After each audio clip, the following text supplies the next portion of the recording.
दरवाज़ा जो वापस दस्तक देता था। गांव में कोई भी शख्स आधी रात के बाद पुरानी सड़क इस्तेमाल नहीं करता था। इसलिए नहीं कि वो टूटी हुई थी, बल्कि इसलिए कि वहां कुछ ऐसा चलता था जो किसी और वक्त नजर नहीं आता था। अयान कई साल बाद अपने मरहूम दादा के घर में आकर रहा।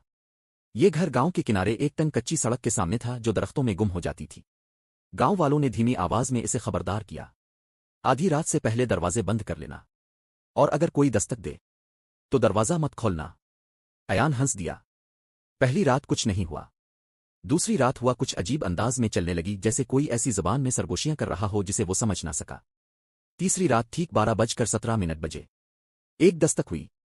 थक थक थक, आहिस्ता, भारी, जान बोझ कर। अयान साकित रह गया। कौन है? इसने पूछा। खामोशी। फिर दोबारा दस्तक हुई, लेकिन इस बार घर के अंदर से। अयान की सांस रुक गई। आवाज इसके बेडरूम के दरवाजे से आ रही थी। अयान हिला भी नहीं था, दरवाजा खुला भी नहीं था। फिर भी दूसरी तरफ से दस्तक जारी थी। इसने मोबाइल उठाया और फ्लैश लाइट ऑन की। दरवाजे का हैंडल आहिस्ता आहिस्ता घूमने लगा, इंतहाई सुस्त रफ्तारी से, और फिर रुक गया। अचानक मुकम्मल खामोशी छा गई। सुबह एक झूठ की तरह आई। सब कुछ मामूल के मुताबिक था। न कोई निशान, न कोई सबूत, बस धूल और सूरज की रोशनी। अयान ने खुद को समझाया कि यह सब ज़हनी दबाव था।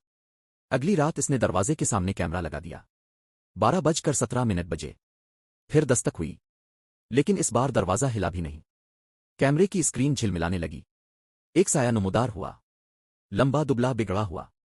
दरवाजे के पीछे खड़ा अयान की तरफ देख रहा था। और फिर इस साये ने अपना हाथ उठाया और दरवाजे के इसी तरफ दस्तक दी जहां अयान खड़ा था। अयान चीखता हुआ बाहर भाग गया। सुबह होने तक वापस न आया। जब गांव वाले बाद में इस घर में दाखिल हुए, दरवाजा खुला हुआ था। कैमरा अब भी चल रहा था। आखिरी फ्रेम में अयान कमरे में खड़ा था, दरवाजे को घोर रहा था, और उसके पीछे कोई और खड़ा था, मुस्कुराते हुए। गांव वालों ने घर को तालों और दुआओं के नीचे दफन कर दिया।